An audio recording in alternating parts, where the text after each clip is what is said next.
Hello everyone, welcome to my YouTube channel. तो आज के हमारे इस वीडियो में हम हमारे अर्ली मेडावल इंडिया को आगे कंटिन्यू करेंगे।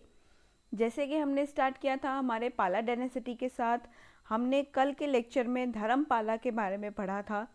धर्मपाला को हमने कंप्लीट किया, उनके बारे में समझा। आज हम हमारे पाला डायनेसिटी के नेक्स्ट किंग जो हैं उनके साथ हम आज का लेक्चर स्टार्ट करेंगे।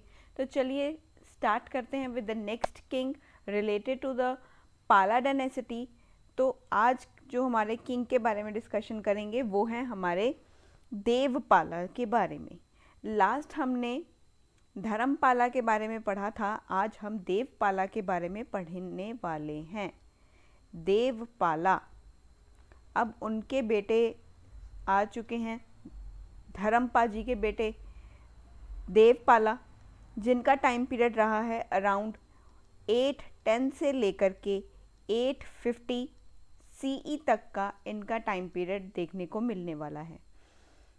And Devapala was son of Dharmapala, son of Dharmapala. इन्होंने देवपाला ने अपने एम्पायर को extended control over Assam and some parts of Odisha and Nepal. Odisha और नेपाल तक इन्होंने अपने राज्य को एक्सपेंड किया, एक्सटेंड कर लिया था। देवपाला ने पाला डायनेसिटी के जो एम्पायर था, इन्होंने अपने एम्पायर को एक्सटेंड किया, extended the empire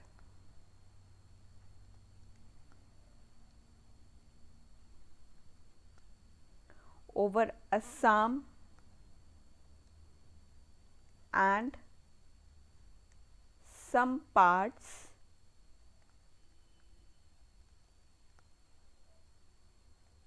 of Orissa and Nepal। Odisha और नेपाल के कुछ हिस्सों तक अपने राज्य को जो है वो एक्सपैंड कर लिया, उसको एक्सटेंड कर लिया। ओडिशा एंड नेपाल, ओडिशा एंड नेपाल तक इन्होंने अपने राज्य को एक्सटेंड किया। असम के रीजन तक इन्होंने अपने राज्य को एक्सटेंड किया था। अगर हम यहाँ पर देखें, he claimed to have extracted tribute from whole of northern India. तो ये कहते थे कि इन्होंने जो है वो अपने आप को इतना ज़्यादा मतलब कि एक्सपैंड कर लिया था दैट एवरीवन जो थे, लोग जो थे वो इनको हिमालय तक, अगर हम देखें तो हिमालय से विंध्या तक और पूर्व से पश्चिमी महासागरों तक, मतलब ईस्ट टू वेस्ट जो हमारे जितने भी वेस्टर्न ओशंस आते थे, ईस्ट से वेस्टर्न ओशन तक इन्होंने बहुत सारे जो टैक्सेस थे वो इन्होंने लिए थे वहाँ से।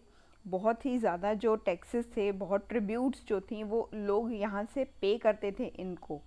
तो अगर हम यहाँ पर देखें,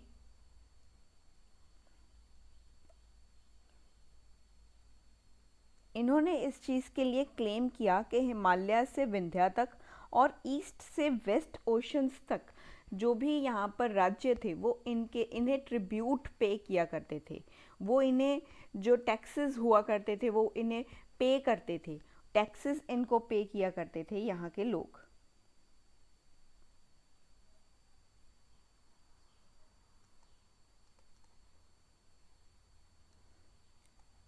ट्रिब्यूट फ्रॉम, इन्हें ट्रिब्यूट्स मिलते थे हिमालय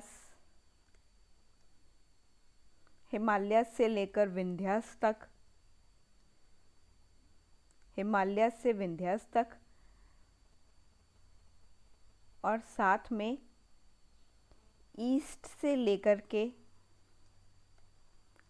वेस्टर्न ओशंस तक, वेस्टर्न ओशंस तक ये ट्रिब्यूट इन्हें यहाँ से मिलता था। ट्रिब्यूट जो थे वो यहाँ के जो भी अगर रूलर्स जो होंगे वो इन्हें ट्रिब्यूट पे किया करते थे। दैट वाज क्लेम्ड, ये क्लेम किया जा सकता है। तो ये हमें एक क्लेम ही हो रहा है, ऐसा नहीं है कि भी सच में एक दावा किया जा सकता है यहाँ से। ये दावा किया गया था इनके द्वारा। तो यहाँ से अगर हम आगे देखें तो जो इंस्क्रिप्शंस हमें मिले हैं, जो इंस्क्रिप्शंस मिले हैं, that proclaim his victory over the Huns, the lords of Gurjaras and Dravidas. तो यहाँ पर अगर हम देखें तो जो इंस्क्रिप्शंस हमें इनके राज्य में से मिले हैं, जो इंस्क्रिप्शंस हमें दिखाई देते हैं, जो इंस्क्रिप्शंस हमें मिलते हैं, वो इंस्क्रिप्शंस हमें एक हिस्ट्री बताते हैं कि ये इनकी विक्ट्री के बारे में वो डिस्कशन करते हैं। हिस्ट्री बताते हैं विक्ट्री की, history of victory of Devapala, इनके विजय के बारे में बताते हैं। इन जो शिलालेख हमें मिले उन्होंने इनके विजय का वर्णन किया है। His victory, proclaim his victory. जो इंस्क्रिप्शंस हमें मिलते हैं, दैट प्रोक्लेम्स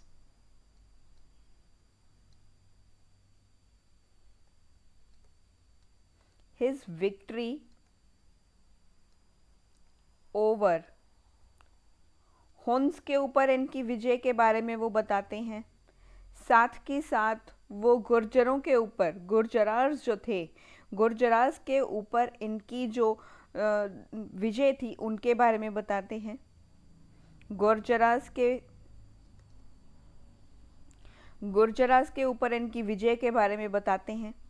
साथ के साथ द्रविडास जो थे, साथ के साथ जो द्रविडास थे उनके ऊपर विजय के बारे में बताते हैं। द्रविडास के ऊपर विजय, इन्होंने द्रविडास को हरा दिया था, द्रविडास को जो है द्रविडास से ये जीत चुके थे।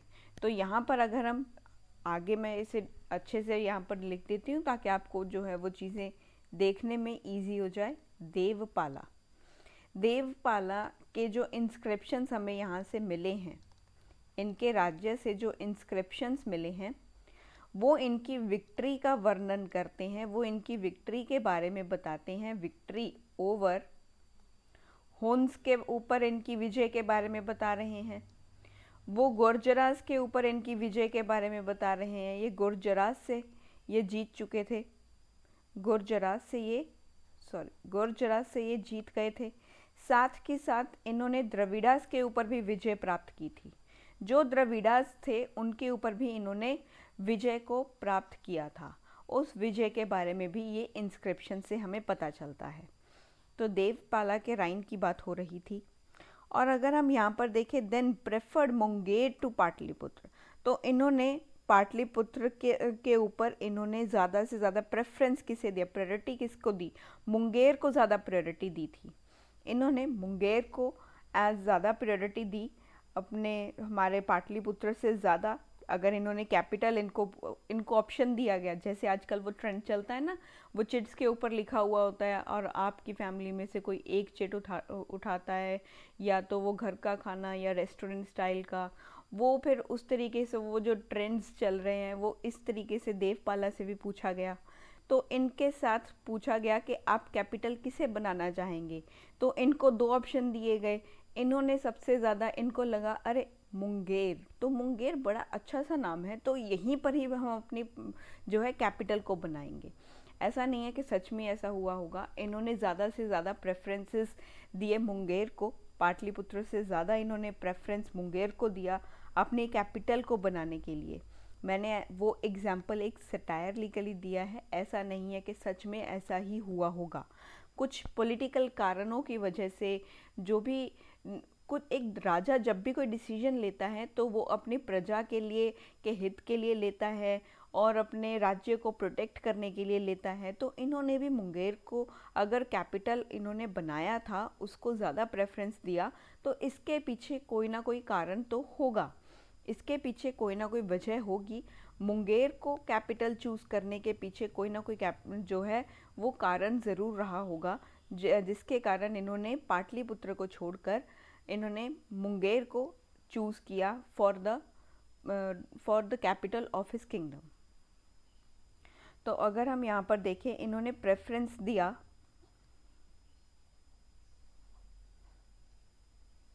Preferred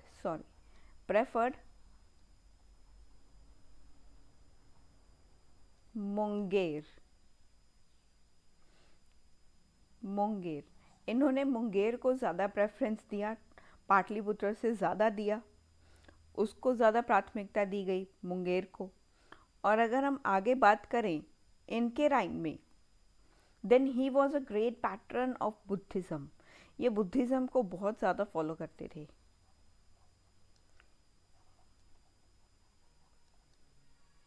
great pattern of Buddhism, ये बुद्धिज़्म को बहुत ज़्यादा मानते थे, बुद्धिज़्म के बहुत बड़े बड़े ये फॉलोअर थे। अगर बुद्धिस्ट ट्रेडिशंस के अकॉर्डिंगली अगर हम यहाँ पर बात करें तो एक डायनेसिटी है शैलेंद्र डायनेसिटी। शैलेंद्र डायनेसिटी के जो राजा थे उनका नाम है बालपुत्र देवा। बालपुत्र देवा ये शैलेंद्र डायनेसिटी के राजा थे। ये डायनेसिटी हमें ज़्यादा से ज़्यादा देखने को मिलेगी हमारे स्वर्णद्वीप की ओर। स्वर्णद्वीप के शासक थे जो मलाया, जावा, सुमात्रा, इस तरह के जो हमारे जो नेबरिंग आइलैंड्स थे, यहाँ से इनका जो है वो हमें जो एक जो कह सकते हैं ना अभी कॉरेस्पॉन्डेंस दिखाई दे रहा था, इनके कॉरेस्पॉन्डेंस थे। इन यहाँ पर इनका एक लिंक दिखाई दे रहा था इन राज्यों के साथ। यहाँ पर ये एक राजा थे शैलेंद्र डायनेसिटी के, भालपुत्र देवा जिनका नाम है, which is related to the Indonesian including the Malaya region आ गया, जावा आ गया, सुमात्रा आ गया। इस तरह के जो नेबरिंग आइलैंड वाले रीजन्स थे, यहाँ पर इनका राज्य देखने को मिलेगा। यहाँ से ये बिलोंग कर रहे थे। तो इन्होंने रिक्वेस्ट किया हमारे देवपाला से that to grant 5 villages for the upkeep of Nalanda. Nalanda को यहाँ पर नालंदा मोनेस्ट्री को आगे रखने के लिए, नालंदा मोनेस्ट्री के लिए इन्होंने ग्रांट मांगी थी 5 गांव की, 5 विलेजेस की इन्होंने ग्रांट मांगी थी इनसे। और इन्होंने ये ग्रांट की जो रिक्वेस्ट थी एक्सेप्ट कर ली थी और इन्होंने अपॉइंट किया वीरा देवा को as the head of the Nalanda monastery. तो यहाँ पर हमें एक डायनेसिटी दिखाई दे रही है अगर बुद्धिस्ट ट्रेडिशंस के अकॉर्डिंगली देखा जाए। It is according to the Buddhist tradition, not according to the me. ये मेरे अकॉर्डिंग की बात नहीं हो रही है, it is according to the Buddhist traditions. तो यहाँ पर हमें एक शैलेंद्र डायनेसिटी दिखाई दे रही थी, मतलब कि देवपाला के रिलेशन साउथ ईस्ट एशिया के साथ भी थे। अगर हम यहाँ पर देखें then he has relation, simple पहले आपको एक बात समझ लीजिए कि इनका रिलेशन जो था, इनका रिलेशन साउथ ईस्ट एशिया के साथ भी था। Relation with south east Asia, south east Asia के साथ भी इनका रिलेशन हमें देखने को मिल रहा था। साउथ ईस्ट एशिया के साथ इनका रिलेशन कैसा था कि यहाँ पर एक हमें शैलेंद्र डायनेसिटी दिखाई दे रही थी और इनके राजा का नाम था बालपुत्र देवा। बालपुत्र देव जो थे वो यहाँ के राजा थे जिन्होंने इनसे रिक्वेस्ट की। ये जो हमारे नेबरिंग आइलैंड वाली जो साइड्स हैं, आपने देखा होगा जब आप मैप बनाते हो तो साइड्स में हमारे छोटे छोटे जो हैं कुछ आइलैंड्स आते हैं। इंडोनेशिया का जैसे सुमात्रा आ गया, जावा आ गया, इस तरह के जो कई हमारे आइलैंड वाली जो कंट्रीज़ हैं, यहाँ से ये बिलोंग कर रहे थे। मतलब कि इनका कुछ रिलेशन जो था देवपाला का, वो साउथ ईस्ट एशिया के साथ भी कहीं ना कहीं हमें दिखाई दे रहा था। That he has very good relations with the south east Asia, क्योंकि शैलेंद्र डायनेसिटी के राजा बालपुत्र देवा ने इनसे रिक्वेस्ट की और इन्हें कहा कि वो इन्हें 5 विलेजेस जो थे वो इन्हें ग्रांट में दें, 5 गांव वो चाहते थे कि ये इन्हें बालपुत्र देवा जो थे, नेक्स्ट स्लाइड में एक बार लिख देते हैं यहाँ पे ताकि आपको कन्फ्यूजन ना हो। देवपाला की बात हो रही है, देवपाला, तो हमें यहाँ पर एक किंग दिखाई दे रहे थे जिनका नाम है बालपुत्र देवा। इन्होंने देवपाला से रिक्वेस्ट की, रिक्वेस्टेड ग्रांट, ताकि इन्हें ग्रांट मिल सके 5 विलेजेस की। ये खुद के लिए नहीं मांग रहे थे, ये चाहते थे कि ये जो ग्रांट मिले, ये मिले इन्हें नालंदा मोनेस्ट्री के लिए। नालंदा जो मोनेस्ट्री है, ये ग्रांट चाहते थे ये मिले टू नालंदा मोनेस्ट्री। ये चाहते थे कि ये जो ग्रांट है ये नालंदा मोनेस्ट्री को मिले। नालंदा मोनेस्ट्री को 5 जो विलेजेस थे ये वो दिलवाना चाहते थे। And he requested him to grant 5 villages to the Nalanda monastery. तो नालंदा मोनेस्ट्री को 5 गांव की जो ग्रांट है वो मिलनी चाहिए। तो यहाँ पर इन्होंने, देवपाला ने इनकी इस रिक्वेस्ट को, ये रिक्वेस्ट इनकी एक्सेप्ट हो चुकी थी। And he accepted his request and इन्होंने ग्रांट दिए थे 5 विलेजेस नालंदा मोनेस्ट्री को। और इन्होंने अपॉइंटेड वीरदेवा को अपॉइंट किया।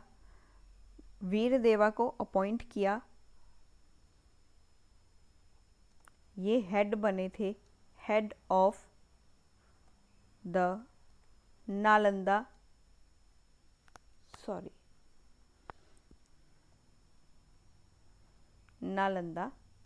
मोनेस्ट्री के। नालंदा मोनेस्ट्री के हेड बने वीरदेवा, जिनको अपॉइंट किया था इन्होंने ही। और इन्होंने इनको अपॉइंट किया। एंड सबसे पहले तो बालपुत्र देवा ने रिक्वेस्ट की हमारे देवपाला जी से जा कर के कि आप जो हैं वो ग्रांट जो है वो दीजिए 5 विलेजेस की, 5 विलेजेस की आप ग्रांट दीजिए टू नालंदा मोनेस्ट्री को। और इन्होंने देवपाला ने इनकी इस रिक्वेस्ट को एक्सेप्ट किया और इन्होंने वीरदेवा को यहाँ का हेड अपॉइंट कर दिया। नालंदा मोनेस्ट्री का हेड वीरदेवा को अपॉइंट कर दिया। तो ये नाम भी एक बार आप ध्यान में रखिएगा, आपने कहीं सुना लगे ऐसा इसे थोड़ा सा ध्यान में रखिएगा। तो ये था हमारे साउथ ईस्ट एशिया के रिलेशन का एक छोटा सा पार्ट। मैंने आपको यहाँ पे समझाया कि वो कैसे इनके साथ अच्छा रिलेशन था। अगर हम बात करें यहाँ पर देवपाला के कोर्ट के बारे में, तो इनके कोर्ट में, इनके दरबार में एक कवि थे, कोर्ट पोइट भी प्रेजेंट थे, जिनका नाम है वज्रदत्ता। वज्रदत्ता इनके दरबार में एक कवि थे, एक इनके दरबारी कवि थे। और साथ के साथ ये वज्रदत्ता जो थे ये एक बुद्धिस्ट स्कॉलर भी रहे हैं, एक बुद्धिस्ट स्कॉलर भी हैं। ये एक कोर्ट पोएट होने के साथ साथ, देवपाला के दरबारी कवि होने के साथ साथ एक बुद्धिस्ट स्कॉलर भी थे। और वज्रदत्ता देवपाला के दरबारी कवि तो थे, साथ ही साथ ये वज्रदत्ता एक बुद्धिस्ट स्कॉलर थे। और वज्रदत्ता ने एक बुक लिखी थी जिसका नाम है लोकेश्वरा स्ताका नाम की एक बुक लिखी और ये इसके ऑथर थे। इस बुक के ऑथर वज्रदत्ता हैं, जो कि एक बुद्धिस्ट स्कॉलर हैं, साथ ही साथ देवपाला के दरबारी कवि भी हैं। और अगर हम यहाँ पर देखें देन जो पाला एम्पायर था उसे रूहिमी या रूमा धर्मा भी कहा जाता था। बाय अरब के जो मर्चेंट थे सुलेमान, वो आए थे हमारे 9th सेंचुरी में। तो अगर हम यहाँ पर देखें तो देवपाला के राइन के दौरान 9th सेंचुरी सीई में एक अरब मर्चेंट जो हैं वो यहाँ पर विज़िट करते हैं, वो इनके राइन में आते हैं, विजिटेड इंडिया, ये इंडिया में विज़िट करते हैं। इनका नाम है, इस अरब मर्चेंट का नाम है सुलेमान। सुलेमान सुलेमान जो हैं एक अरब मर्चेंट हैं जो इंडिया में आते हैं in the mid of the 9th century. Mid of the 9th century की ये बात हो रही है, सॉरी मैं यहाँ पर मेंशन करना भूल गई। Mid of the 9th century में एक अरब मर्चेंट जिनका नाम सुलेमान है, ये इंडिया में विज़िट करते हैं ड्यूरिंग हिज राइन, एंड ये कहते हैं कि जो पाल एम्पायर था, हमारे पाला का जो एम्पायर है, इन्होंने पाला के एम्पायर को बोला दैट इट इज़ रूहिमी या रूमा धर्मा, रूमा धर्मा इन्होंने कहा, इसे रूमा धर्मा कहा और रूहिमी कहा। रूहिमी और रूमा धर्मा इन्होंने कहा था हमारे पालास के एम्पायर को, और ये एक अरब के मर्चेंट थे जिनका नाम है सुलेमान।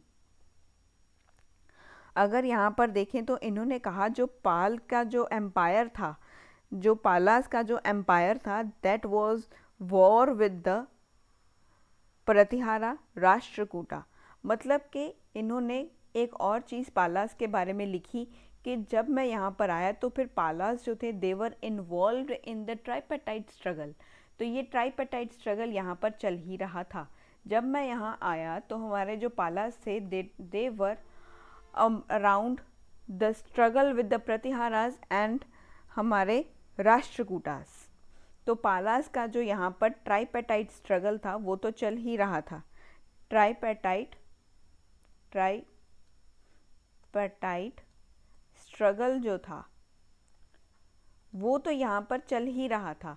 ये स्ट्रगल तो यहाँ पर चल ही रहा था हमारे गुर्जरा प्रतिहारास के साथ और राष्ट्रकूटास के साथ। पालास का यहाँ पर युद्ध चल रहा था। तो ये इनके बारे में यहाँ पर बात करते हैं। साथ के साथ ये कहते हैं कि पावर जो थी हमारे पालास की, that declined in the late 9th century. जब लेट 9th सेंचुरी आया, देवपाला के राइन की बात हो रही है यहाँ पर, तो देवपाला के राइन के अराउंड अगर हम देखें, then in late 9th century CE के अराउंड क्या हुआ, जो हमारे पालास थे, पालास की जो पावर थी वो डिक्लाइन होनी स्टार्ट हो गई। पालास की जो पावर थी, पालास की पावर ये डिक्लाइन होनी स्टार्ट हो गई, डिक्लाइन होनी स्टार्ट हो चुकी थी। और जो पालास का कंट्रोल था ऑफ नॉर्थ इंडिया वो बहुत ही छोटा हो चुका था, वो बहुत ही ज़्यादा जो है एक छोटा होता जा रहा था। इनका नियंत्रण बहुत कम होता चला जा रहा था। जैसे इन्होंने अपने राज्य को एक्सपैंड कर रहे थे, जैसे ये अपने राज्य को एक्सपैंड करते जा रहे थे, ये एक्सपैंड हो रहा था। इनका पालास का जो राज्य था वो इस तरीके से कहीं ना कहीं एक्सपैंड कर रहा था। लेकिन जब लेट 9th सेंचुरी आती है तब हमारे पालास का जो पावर है ये कम होता चला जाता है, ये कम होता चला जाता है। और इसके साथ साथ इनका जो होल्ड था, इनका जो पालास का जो कंट्रोल था, कंट्रोल ऑफ नॉर्थ इंडिया के ऊपर इनका जो कंट्रोल हो रहा था वो भी जो है कम होता चला जा रहा था, वो भी कम होता जा रहा था, वो भी कम होता चला जा रहा था। And they struggle with Gurjara Pratiharas and Rashtrakutas for the control of Kannauj.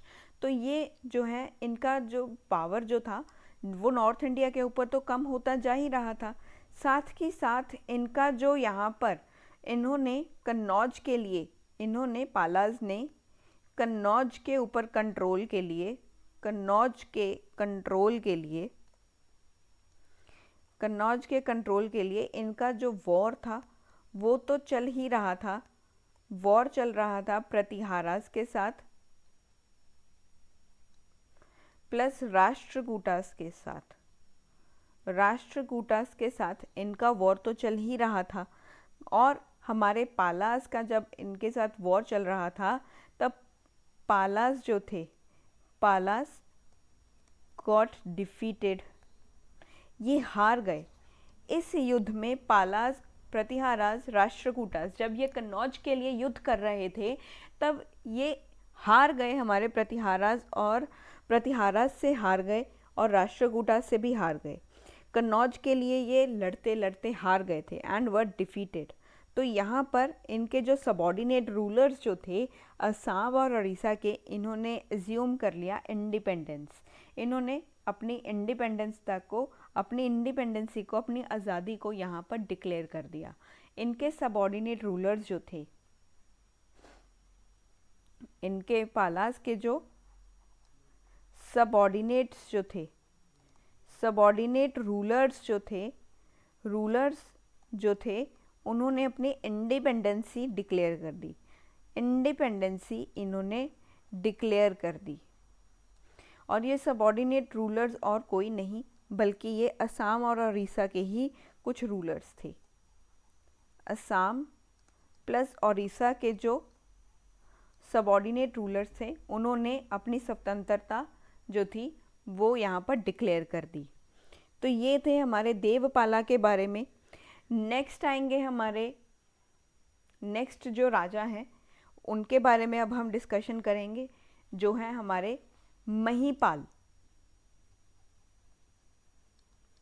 Mahipala के बारे में डिस्कशन करेंगे। महीपाला 1, जिनका टाइम पीरियड हमें देखने को मिला 988 टू 1033 CE तक। 1033, कहीं आपको 1027 भी लिखा दिखाई देगा, और ये एक यहाँ पर हम मान सकते हैं कि 1033 तक अप्रॉक्सीमेट इनका टाइम पीरियड रहा है। अगर हम यहाँ पर देखें तो जो हमारे जो महीपाल थे 1, इन्होंने बाद में आकर के अपनी सेकंड पाला किंगडम को यहाँ पर अरोज किया। यहाँ पर इन्होंने फाउंड किया हमारे सेकंड पाला डायनेसिटी को। मतलब कि इन्होंने सेकंड पाला डायनेसिटी कैसे अरोज की, यहाँ पर छोटे से टाइम पीरियड के लिए हमारी पाला डायनेसिटी जो थी वो डिक्लाइन हो चुकी थी। तो शॉर्ट टाइम के लिए शॉर्ट लिव्ड डिक्लाइन आया हमारे पाला डायनेसिटी का। पाला डायनेसिटी का कुछ छोटे से टाइम पीरियड के लिए ये यहाँ से जो थी वो डिक्लाइन कर चुकी थी। लेकिन फिर हमारे महीपाल 1 आते हैं, हमारे महीपाला 1 आते हैं। तो यहाँ पर ये इस डायनेसिटी को दोबारा से पुनर्जीवित करते हैं, दोबारा से इसको रिवाइव करते हैं। तो यहाँ पर महीपाला 1 ने इन्हें फाउंड किया, फाउंडेड सेकेंड पाला किंगडम। सेकेंड पाला किंगडम को इन्होंने फाउंड किया and he regained the lost glory of this kingdom. और इन्होंने सेकेंड पाला किंगडम को जब राइज किया, इन्होंने अपने पाला डायनेसिटी को दोबारा से लेकर के आए, इसको पुनर्जीवित किया। फिर इन्होंने अपनी जो लॉस्ट ग्लोरी थी, जो इन्होंने अपनी जो पावर को खो दिया था, उस पावर को इन्होंने दोबारा से रीगेन किया। Regains lost glory. तो ये सक्सीड हुए in capturing the lost territories in the northern and the western Bengal. तो इन्होंने एक ऐसा ही नहीं कि इन्होंने अपनी ग्लोरी को किस तरीके से यहाँ पर जो है दोबारा से रिवाइव किया। इन्होंने अपनी जो जो टेरिटरीज़ इन्होंने खो दी थी पहले, जो नॉर्दर्न और वेस्टर्न बंगाल की जो टेरिटरीज़ हुआ करती थी, जो इनके अंडर एरियाज़ हुआ करते थे नॉर्दर्न और वेस्टर्न बंगाल के, उनको इन्होंने दोबारा से जो है कैप्चर किया। फिर दोबारा से इन्होंने अपने राज्य में इनको शामिल किया। महीपाल 1 ने सक्सीडेड इन recapturing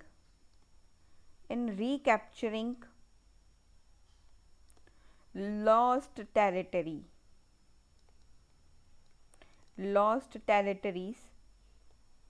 नॉर्दर्न की लॉस्ट टेरिटरी, जो नॉर्दर्न की टेरिटरीज़ को ये हार चुके थे, उनको खो चुके थे, उनको ये दोबारा से रिकैप्चर करते हैं महिपाला वन। नॉर्दर्न की प्लस हमारे वेस्टर्न बंगाल की, वेस्टर्न बंगाल की जो भी यहाँ पर टेरिटरीज थी वो उनको ये दोबारा से रिवाइव करते हैं and broad the Pala dynasty rule to firm footing.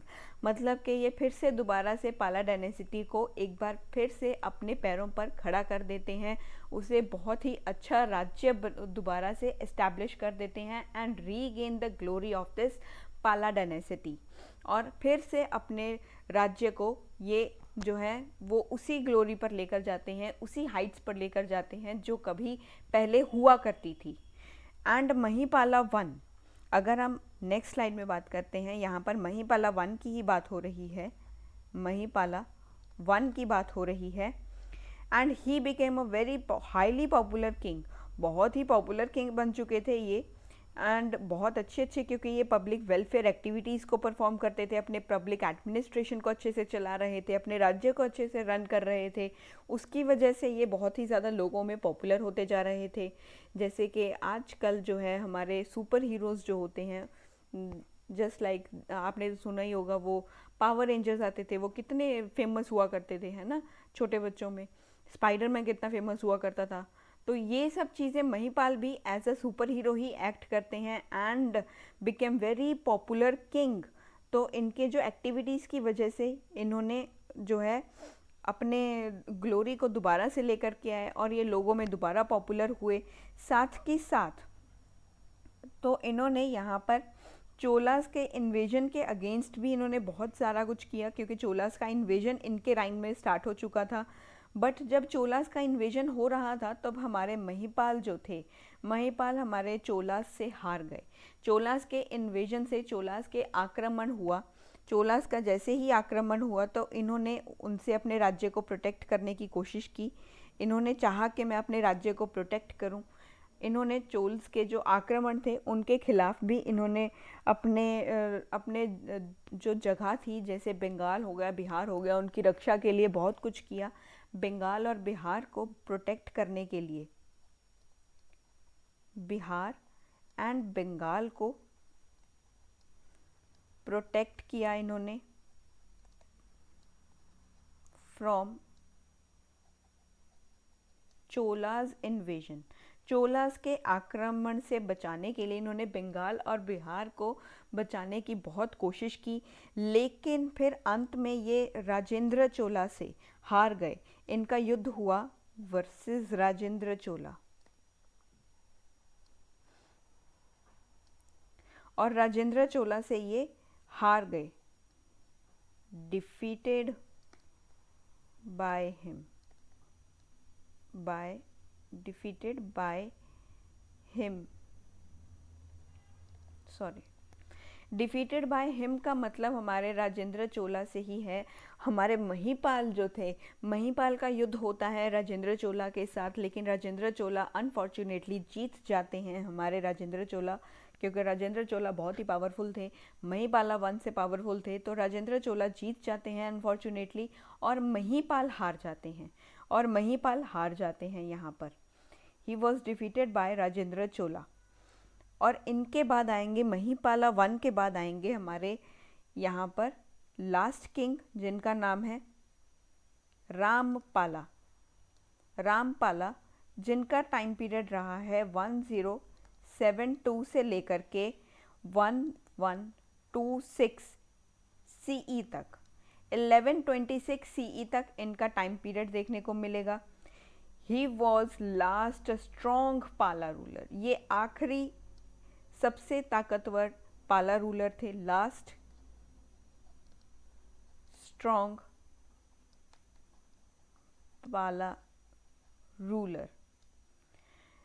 और अगर हम यहाँ पर देखें, इन्होंने कंट्रोल वापस लिया। He gained control over Kamarupa and Kalinga. इन्होंने कामरूपा और कलिंगा के ऊपर अपने कंट्रोल को दोबारा हासिल किया। कामरूपा प्लस कलिंगा, प्लस कलिंगा के ऊपर अपने पावर को, अपने जो कंट्रोल था, कंट्रोल को रीगेन किया, यहाँ पर रीगेन किया इन्होंने, जिसके बारे में हमें मेंशन मिलता है इन संध्याकर नंदीज रामचरित्र, जो हमारे ये एक हमारा एक रामचरित्र हमें यहाँ पर दिखाई देता है, जिसमें मेंशन है संध्याकर नंदीज रामचरित्र है, जो संध्याकर नंदी का जो रामचरित्र हमें मिलता है।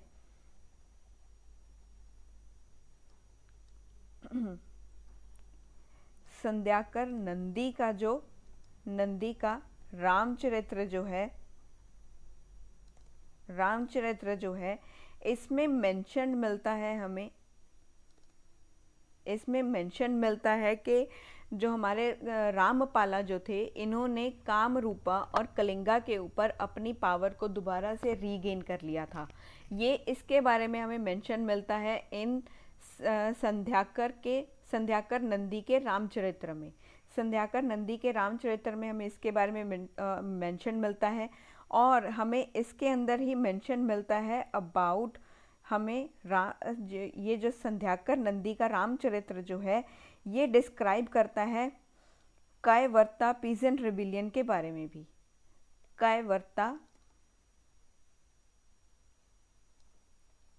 कायवर्ता पीसेंट रिबिलियन के बारे में भी ये यहाँ पर हमें बताता है, और ये हुआ था अराउंड 11th सेंचुरी के। ये सब कुछ 11th सेंचुरी के अराउंड हुआ था, जब हमारे रामपाला ने कामरूपा और कलिंगा के ऊपर अपने कंट्रोल को रीगेन किया। दैट वाज अराउंड, ये हुआ था अराउंड 11th सेंचुरी में।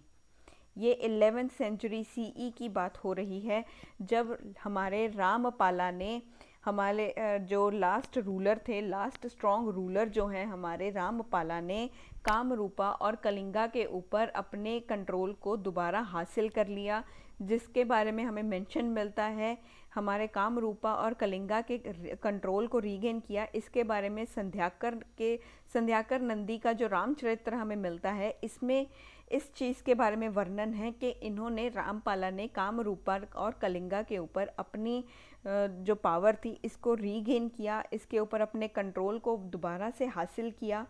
और साथ ही साथ हमारे संध्याकर नंदी का जो रामचरित्र है, इसमें हमें मेंशन मिलता है अबाउट द कायवर्ता पीजेंट रिबिलियन के बारे में भी। इस रिबिलियन के बारे में भी हमें यहाँ से पता चलता है। तो ये था हमारे रामपाला के बारे में। ये हमारे लास्ट ये रूलर थे ऑफ पाला डायनेसिटी। हमने हमारे किंग्स को आज कंप्लीट कर लिया है। आज का लेक्चर हम यहीं पर ही वाइंड अप करते हैं एंड मिलते हैं हमारे नेक्स्ट लेक्चर में। तब तक के लिए आप बने रहिए मेरे साथ मिडाइवल हिस्ट्री की सीरीज़ में। अगर आज की ये वीडियो आपको अच्छी लगी हो तो इसे शेयर ज़रूर करना and do subscribe the channel. Thank you for the support which you have shown towards my channel. Thank you so much.